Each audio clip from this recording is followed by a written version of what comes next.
Subscribe करें city Bhakti YouTube channel and press the bell icon.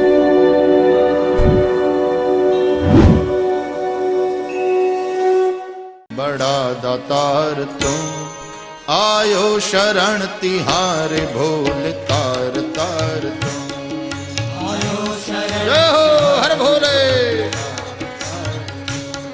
Kailash के निवासी नमो बार बार हूँ, नमो बार बार हूँ। आयो शरण तिहारे भोले तार तार तुम आयो शरण तिहारे भोले तार तार तुम कैलाश के निवासी।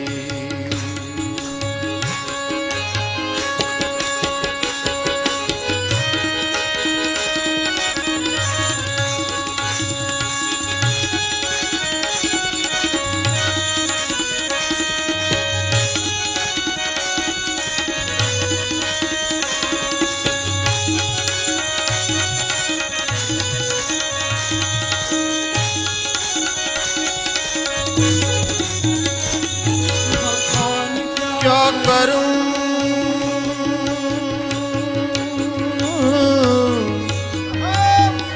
बखान क्या करूं, बखान क्या करूं।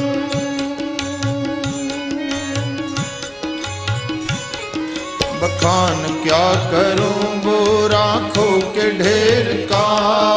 बखान क्या करूं मैं राखों के ढेर का।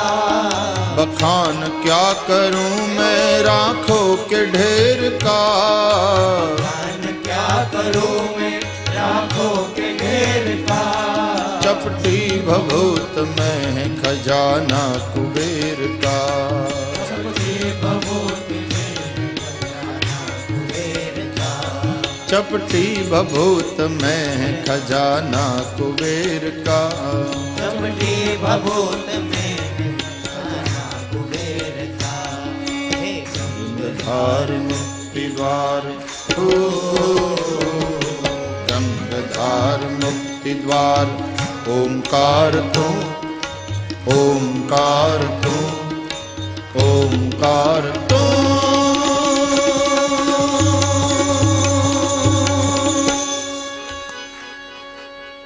ए भोलेनाथ हे भोलेनाथ हे भोलेनाथ। हे गंगधार मुक्ति द्वार ओंकार तुम ओंकार तुम। आयो शरण तिहारे भोले तार तार तुम। जय हो हर भोले। तिहारे भोले तार तार तुम।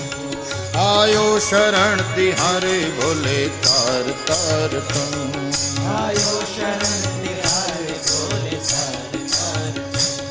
कैलाश के निवासी नमो बार बार हूँ, नमो बार बार हूँ। आयो शरण तिहारे भोले तार तार तुम। आयो शरण तिहारे भोले तार तार तुम कैलाश के निवासी। जय हो।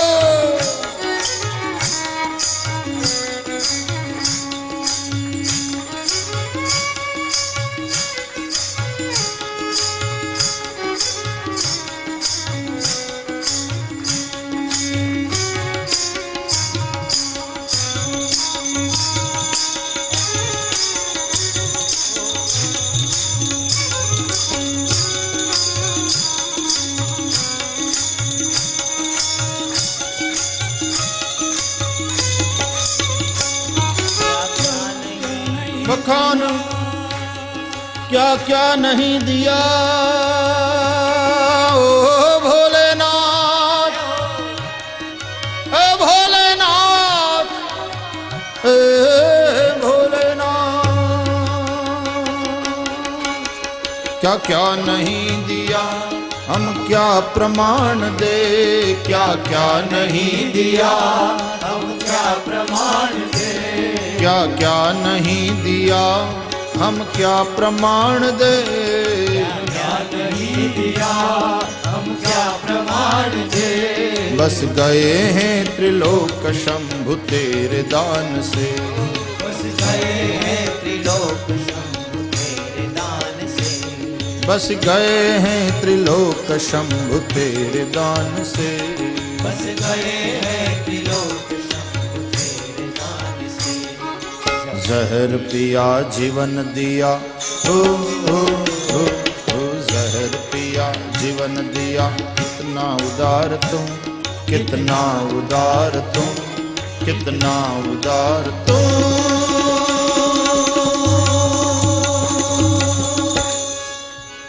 हे भोलेनाथ, हे भोलेनाथ, हे भोलेनाथ, जहर पिया जीवन दिया, कितना उदार तुम, कितना उदार तुम।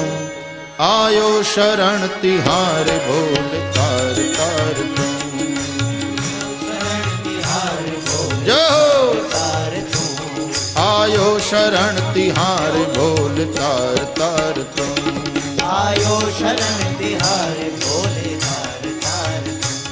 कैलाश के निवास नमो बार बार हूँ, नमो बार बार हूँ।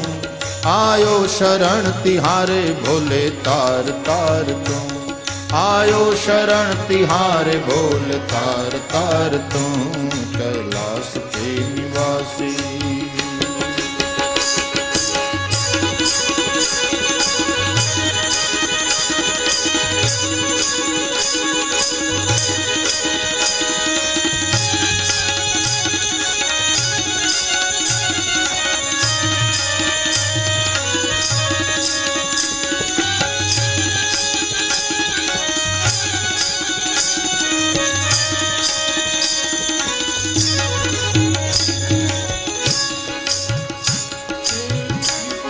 तेरी कृपा बिना भोलेनाथ,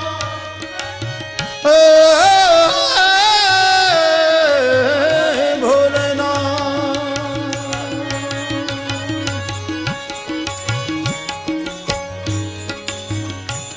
तेरी कृपा बिना नहीं ले एक भी अणु, तेरी कृपा बिना नहीं ले एक भी अणु, तेरी कृपा बिना नहीं ले एक भी अणु। तेरी कृपा बिना नहीं ले एक भी अणु। लेते हैं श्वास तेरी दया से तनु तनु, लेते हैं श्वास तेरी दया से तनु तनु, लेते हैं श्वास तेरी दया से तनु तनु। लेते हैं श्वास तेरी दया से तनु तनु। कह दाद एक बार, ओ दाद एक बार, मुझको निहार तुम, मुझको निहार तुम, मुझको निहार तुम।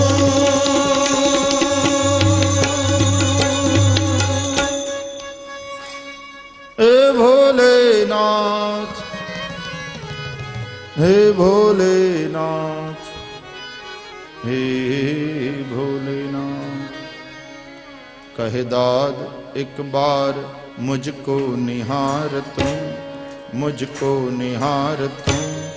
आयो शरण तिहारे भोले तार तार तुम, आयो शरण तिहारे भोले तार तार तुम। कैलाश के निवास नमो बार बार हूँ, नमो बार बार हूँ।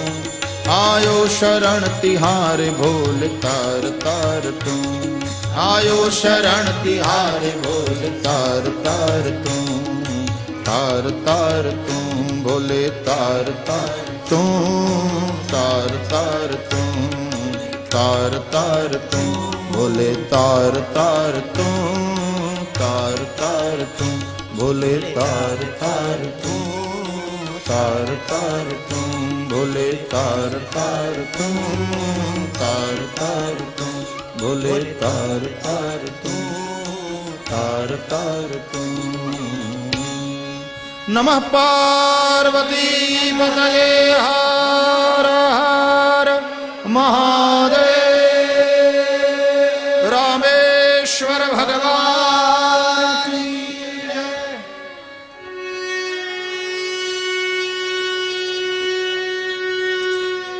सोऽयं भूत विभूषण सुरवर सर्वाधिप सर्वदा सर्व सर्वगतः शिव शशिनिभ श्री शंकर पातु माम। भगवान शंकर जी की वंदना प्रथम श्लोक में करी, दूसरे श्लोक में स्थित प्रज्ञ राम की, वो योगीश्वर है ना, तो उसी तरह से सिद्ध सिद्ध्यो हो समो भूत्वा समत्वम योग उच्यते हर्षामर्ष भयोद्वेगैर मुक्तो यह सच में प्रिय। न हर्ष न शोक, उस प्रकार के सब द्वंद्वों से मुक्त बड़े ही संतुलित व्यक्तित्व श्री राम की वंदना है। प्रसन्नतां यान गताभिषेकतः तथा न ममले वनवास दुःखतः मुखाम्बुज श्री रघुनंदनस्य मे सदास्तु सा मंजुल मंगल प्रदा। राज्याभिषेक की बात सुनकर के जो हर्षित नहीं हो गए और राम वनवास की बात सुनकर के जो दुखी नहीं हो गए, शोकाकुल नहीं हो गए, ऐसी सदैव आनंद में रहने वाली, सदैव प्रसन्न जिनकी मुखाम्बुजश्री, क्या सुंदर शब्द है, मुखाम्बुजश्री। मुख अंबुज, अंबुज माने कमल, मुख अंबुज, मुख कमल की, श्री माने शोभा। तो जिनके मुख की शोभा, जिनके मुख कमल की शोभा, वो सदा मेरे लिए मंजुल और मंगलप्रद बनो। और तीसरे श्लोक में गृहस्थी राम की वंदना, दंपति की वंदना, सीता वाले राम की वंदना। नीलांबुज श्यामल कोमलांगम सीता समारोपित वाम भागम पाणौ महासायक चारु चापम नमामि रामम रघुवंशनाथम। जो नील अंबुज के समान श्याम है और कोमल है, जिनके श्रेयंग, कोमल है जिनका शरीर, जिनके वाम भाग में सीता जी विराजमान है, जिनके हाथ में धनुष बाण है, उस रघुवंशनाथ श्री राम को मैं नमस्कार करता हूं। सीता समारोपित वाम भागम, सीता जी वाम भाग में हैं। वाम भाग शोभती, हमारे यहां देवताओं की जो शक्ति होती है ना, वो वाम भाग में होती है। कन्हैया के वाम भाग में राधा जी, नारायण के वाम भाग में लक्ष्मी, उसी तरह राम जी के वाम भाग में सीता जी। तो वाम भाग में क्यों? एक तो वामा है, स्त्री को वामा कहते हैं, इसलिए पुरुष का वो दायां अंग मानी जाती है, दाहिना अंग है। और वैसे भी देखो तो पुरुष के वाम अंग में उतना बल नहीं होता जितना दाहिने अंग में होता है। दाहिने हाथ से आप वजन उठाते हैं, बाएं हाथ से बहुत ज्यादा वजन उठाना हो, इतना जमेगा नहीं। तो स्त्री है वामा, इसलिए स्त्री भी थोड़ी शारीरिक रूप से कमजोर है। लेकिन वैसे देखा जाए तो ये जो ब्रेन है ना, उसका ये जो भाग है वो कंट्रोल करता है पूरा। तो बस उसी तरह ये जो ब्रेन है वाम, वो कंट्रोल करता है पूरा, ये है। હૈયામાં જ્યારે આમ ડાબી બાજુ દુખવા માંડે ને ત્યારે ચિંતા થાય, ડાબી બાજુ બહુ દુખે, ડાબી બાજુ દુખે, ડોક્ટરને બતાવો, કાર્ડિયોગ્રામ કઢાઓ। तो वामा है वो, इसलिए वाम भाग में है। लेकिन तुलसीदास जी बहुत सुंदर लिखते हैं कि वामा तो है, वाम भाग में भी खड़ी रहती है, लेकिन वाम नहीं है। वाम यानी उल्टी, एक अर्थ होता है उल्टी, पति से उल्टी नहीं है। पति जो कहे उससे उल्टा करने वाली नहीं। कईयों को ऐसा होता है, जो कहो उससे उल्टा ही करेगा। एक आदमी गया अपने दोस्त के पास, यार मेरी बीवी परेशान हो गया हूं मैं, जो भी कहता हूं उल्टा ही करती है। जिसके लिए ना करूं, मना करूं, वो करके रहेगी, और जो करने के लिए बोलूं बिल्कुल करेगी नहीं। परेशान हो गया हूं मैं। बोले इसमें परेशान होने की क्या बात है, वो उल्टी थे ना, तू उल्टा हो जा तो वो सुलटी हो जाएगी, तो करके देख। उसने सोचा हाँ ये भी एक उपाय तो है। तो रोज तो ये कहता था कि मेरे लिए पानी गर्म करो, बाथरूम में रखो, वो करती नहीं थी। आज का सुनो, पानी वानी में खुद गर्म करके रख लूंगा बाथरूम में, तुमको कोई हाथ वाथ लगाने की जरूरत नहीं है। आया समझ में? तो अंदर से बोली मैं मर गई हूं क्या? बोले नहीं नहीं बिल्कुल नहीं, मुझे ये पसंद नहीं है। कहा तुमको पसंद, तुम्हारे पसंद की ऐसी की तैसी, मैं आखिर बीवी हूं तुम्हारी, मर गई हूं क्या मैं? पानी गर्म करके बाथरूम में रख दिया। और ये भी मन ही मन हंसता हुआ, मानेगी नहीं, तू मानेगी नहीं, जो कहता हूं उसे उल्टा ही करती है। ठीक भाई तेरी चले, कह के ना लिया। आज मैं सुबह सुबह नाश्ता नहीं करने वाला हूं गरम, मैं बिना नाश्ते के जाने वाला हूं बाहर।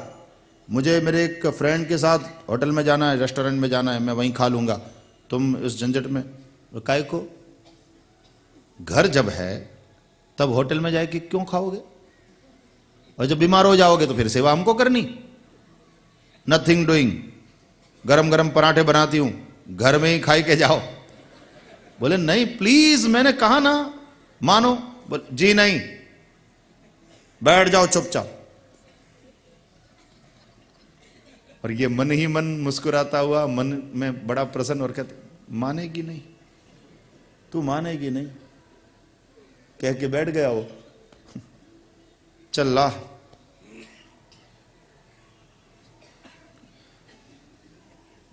वैसे तो महीने में 15 दिन अपने पीहर में ही पड़ी रहती थी, बगल में ही गांव था। तो आज इसने कहा कि ये बहुत समय से तू अपने बाप के घर नहीं गई, 1 हफ्ता हो गया, लंबा समय गुजर गया, हो आओ ना एक राउंड। बोले क्या काम है वहां? बोले नहीं नहीं, वो मैंने सुना कि तुम्हारे पिताजी की तबीयत थोड़ी इन दिनों नरम चल रही है, तो बुढ़ापे में ऐसा होता रहता, लेकिन ना देखिए आओ ना। बोले क्या जरूरत है, फोन कर लूंगी। अरे भाई फोन करना और रूबरू जाना उसमें बहुत फर्क है, हो आओ मेरे ख्याल से। अपनी बुद्धि अपने पास रखो, अभी हफ्ते के पहले गई थी, मैं फोन कर लूंगी और मेरी फिक्र तुम ना करो। बोले देख मेरे समझ में तो तुम एक राउंड वहां दे आओ, एक बार हो आओ, वो ज्यादा अच्छा रहेगा। बोले मेरे लिए क्या अच्छा है क्या नहीं मैं खुद जानती हूं, ओके मैं समझती हूं, आप अपना काम संभालो। तो नहीं जाएगी तू? बोले बिल्कुल नहीं। जाना ना? बिल्कुल नहीं। मन ही मन मुस्कुराया, गया दफ्तर में, दफ्तर से फिर से फोन किया, तू निकली नहीं अभी तक, तू गई नहीं? तो उसने कहा ये क्या लगा रखा है तुमने, काम क्या है वहां? ठीक है कल जाना। बोले बिल्कुल नहीं। ओके ओके, काहे को गर्म होती हो, 1 हफ्ते के बाद जाना। कोई जाने की जरूरत नहीं है। अरे ठीक है जब तुम्हारा मन पड़े तब जाना। नहीं जाना है। ये बोला मानेगी नहीं। तू मानेगी नहीं। लेकिन काम हो गया। तो वैसे वाम भाग में खड़ी रहती है, वामा कहलाती है, लेकिन वाम नहीं है, पति से उल्टी नहीं है। इसलिए तुलसीदास जी ने एक शब्द लिखा, वाम भाग शोभती। राम जी के वाम भाग में शोभती, लेकिन लिखा है शब्द अनुकूला। कैसी है? प्रतिकूला नहीं है, अनुकूला। वाम भाग शोभती अनुकूला। तो सीता समारोपित वाम भागम, राम जी के वाम भाग में है, लेकिन राम जी के अनुकूल बन करके रह रही है। तो फिर वाम भाग में क्यों है? एक संत ने बहुत सुंदर अर्थ बताया, भाव बताया कि जो वाम चलने वाले, उल्टे चलने वाले लोग हैं ना, शास्त्र के बताए मार्ग पर नहीं चलते, प्रभु के बताए मार्ग पर नहीं चलते, जो वाम उल्टे चलते हैं यानी पाप करते हैं, शास्त्र से विरुद्ध कर्म करते हैं, गलत काम करते हैं, ऐसे पापी जो हैं भगवान के अनुकूल नहीं हैं, भगवान के वाम प्रतिकूल चलते हैं, धर्म के प्रतिकूल चलते हैं, शास्त्र के प्रतिकूल चलते हैं, उन पापियों उन अपराधियों के ऊपर कृपा करने के लिए कि आखिर तो माँ है ना, बिगड़े हुए बेटे का भी वो पक्ष लेती है। वो बहुत डांटे पति तो बेटे का पक्ष लेकर लड़ती है पति के साथ कि अब रहने भी दो, आखिर छोरा है अपना, सुधर जाएगा, संभल जाएगा। क्या सुधर जाएगा, 18 साल का हो गया भाई है, अभी तो उम्र ही क्या है इसकी, हो जाएगा ठीक, तुम नहीं चढ़ा रखा है इसको। ठीक है, मुझे जो कहना है गुस्सा मुझ पर निकालो, लेकिन इसको ज्यादा मत डांटो, हो जाएगा धीरे धीरे। और फिर बेटे तेरे कारण तेरे बाप की डांट मुझे खानी पड़ती, सुधर जा मेरे लाला, मेरे लाल सुधर जा। तो बच्चे के ऊपर कभी हाथ फेरती है, कभी प्रेम से पुचकारती है, कभी डांटती है, लेकिन चाहे बिगड़ा हुआ हो तब भी बच्चा तो अपना है। इसलिए वाम भाग में इसलिए है कि उनके पक्ष में, उनको सुधारने के लिए और उनको सही रास्ते पर लाने के लिए वाम भाग में खड़ी रहती है सीता जी। वाम भाग शोभति अनुकूला। तो सीता समारोपित वाम भागम, सीताराम जी की, सीता वाले राम जी की वंदना है। और फिर श्री गुरु चरण सरोज रज निज मन मुकुर सुधारि, बर नव रघुबर विमल यश जोदायक फलचारि। इस दोहे से ग्राम्य गिराम्य रचना का आरंभ किया। गुरु चरण सरोज रज से अपने मन मुकुर को सुधारने की बात तुलसीदास जी ने यहाँ पर आरंभ में करी। बालकांड के आरंभ में गुरु चरण सरोज रज से दृष्टि को सुधारने की बात करी थी, और यहाँ अयोध्या कांड के आरंभ में गुरु चरण रज से मन को सुधारने की बात करी है। बात बचपन में मन बिगड़ा हुआ नहीं होता, मन बिगड़ता है युवानी में, और जब दृष्टि बिगड़ती है तो फिर मन बिगड़ता है। इसलिए पहले दृष्टि शुद्धि मांगी और फिर अयोध्या कांड में मन की शुद्धि मांगी है, और मन को विशुद्ध करके सदगुरुदेव के चरणारविंद की रज से, और तब बर नव रघुबर विमल जश, श्री राम के विमल यश का वर्णन कर रहा हूं। राम जी का यश विमल है, इसलिए वर्णन करते समय मन भी हमारा विमल होना चाहिए। और विमल मन से जब विमल यश का वर्णन करते हैं तो वो यश कैसा है, बोले जो दायक फल चारि, ये चतुर्विध फल प्रदान करने वाला, धर्म अर्थ काम मोक्ष चारों की सिद्धि करने वाला भगवान का यह विमल यश है। तो कहते हैं ना, देवो भूतवा देवम यजेत, देव बनकर के आप देवों का यजन करिए। इसका मतलब है कि देवों का पूजन करने से पहले हमें अपने आप को योग्य बनाना चाहिए, उस योग्य बनाना चाहिए। तो भगवान की वांग्मयी पूजा के लिए विमल मन की आवश्यकता है, और उस योग्य अपने आप को बनाने के लिए सदगुरुदेव के कृपा की जरूरत है। इसलिए आरंभ में श्री गुरु चरण सरोज रज निज मन मुकुर सुधारि, बर नव रघुबर विमल जश जो दायक फल चारि। ये बात कही और फिर पहले चौपाई। जब ते राम ब्याही घर आए, नित नव मंगल मोद बधाए। जब ते राम ब्याही घर आए, जय हो, गाइए।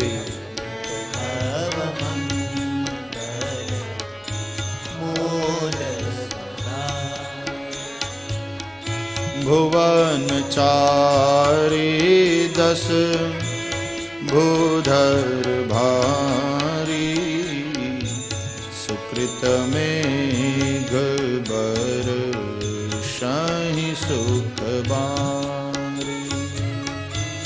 भुवन चारि दस भूधर भारी, सुकृत मेघ बरषहि सुख बारी। रिद्धि सिद्धि संपत्ति नदी सुहाई, उमगी अवध अम्बर बुद्धि कहूँ आई। रिधि सिद्धि संपत्ति नदी सुहाई। उमगी हम बुद्धि कहूँ मणिगण पुर नर नारी सुजाति। सुचि अमोल सुंदर सब भांति। मणिगण पुर नर नारी सुजाति। सुचि अमोल सुंदर सब भांति। जब तेरा ब्याही घर आए नित नव मंगल मोद। अयोध्या के लोग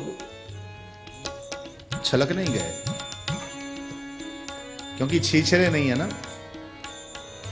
छीछरे लोगों के पास अचानक पैसे आ जाते हैं तो छलक जाते हैं तुरंत, अभिमान हो जाता है, तुरंत पैसे का संपत्ति का प्रदर्शन भी करने लगते हैं।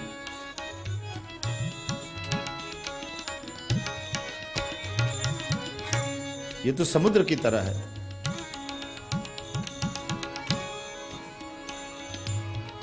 उस वक्त गोस्वामी तुलसीदास जी कहते हैं, अयोध्या के महाराज दशरथ के समान त्रिभुवन में कोई भाग्यशाली सुखी नहीं था। सब लोग परम प्रसन्न हैं, सब प्रकार से सुखी हैं। अब तुलसीदास जी प्रकरण को मोड़ देते हैं। सबके उर अभिलाषु रस कहीं मनाई महेशु। आप अछत जुबराज पद राम ही देव नरेशु।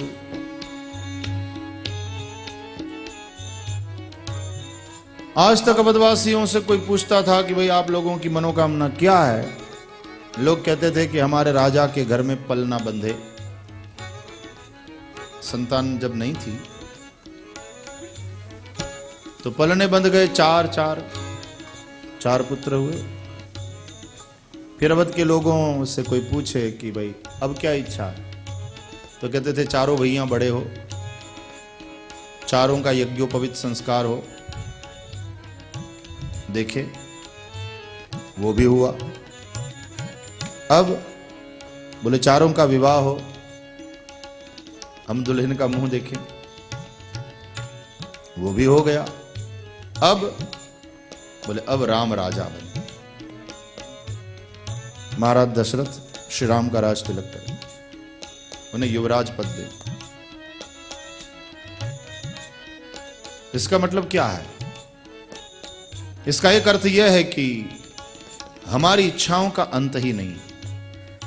एक इच्छा पूर्ण हुई तो दूसरी इच्छा पैदा होती, दूसरी इच्छा पूरी हो गई तो तीसरी इच्छा जागती, तीसरी की पूर्णता तो चौथी। और ये जो इच्छाओं का अनंतपना है वही हमको दुखी करता है। इच्छाएं अनंत है और सभी की सभी इच्छाएं हर समय में पूरी नहीं हुआ करती। आज तक अवधवासियों की सब इच्छाएं पूर्ण हुई है, लेकिन अब आगे इस इच्छा के विषय में देखो होता क्या है। लोगों की इच्छाओं का वो सामूहिक इच्छा है, सामूहिक लोक भावना है, उसका प्रतिबिंब अवधेश के मन में पड़ता है। और ये होता है जब लोगों की सामूहिक इच्छा किसी के प्रति हो तो उसके मन में भी ये भाव उठेंगे। ये मन की शक्ति बड़ी अद्भुत है, इसलिए सामूहिक प्रार्थना का भी बड़ा बल है, बहुत जोर। सब लोग मिलकर के ये कहे सर्वेत्र सुखिनः सन्तु सर्वे सन्तु निरामयाः सर्वे भद्राणि पश्यन्तु माँ कश्चित दुख भाग भवेत। पूरे मन से, मन लगा के, पूरे मन की शक्ति से जब ये कहे और सब मिल करके कहे, ये चरितार्थ होगा। अपने चैतन्य और अपने मन की शक्ति को अभी हम जानते नहीं।